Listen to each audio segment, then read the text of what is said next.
अकबर सिर्फ तलवार से नहीं, दिमाग और सलाह से भी राज करता था, और उसी कारण उसके दरबार में थे 9 रत्न, जो थे ज्ञान के जीवंत प्रतीक। पहला, बीरबल महा सचिव। उसकी बुद्धि, हास्य और तर्क से अकबर तक हंसता और सीखता था। दूसरा, तानसेन संगीत सम्राट, जिसकी आवाज से दिए जल उठते थे और आकाश भी गूंज उठता था।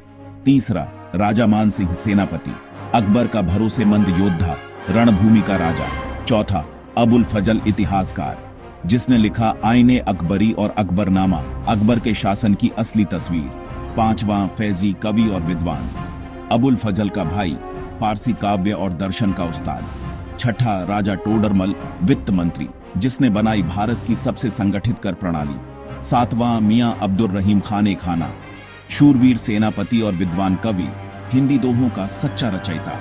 आठवां, फकीर अजीउद्दीन, धार्मिक और आध्यात्मिक सलाहकार, जो सभी धर्मों की समझ रखते थे। नौवां, मुल्ला दो प्याजा, एक और बुद्धिमान दरबारी, जिसकी हाजिर जवाबी बीरबल को भी टक्कर देती थी।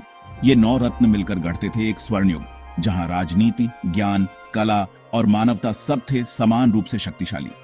पार्ट 39 में जानेंगे अकबर के बाद कौन आया गद्दी पर, और क्या जहांगीर अपने पिता जैसा महान शासक बन पाया।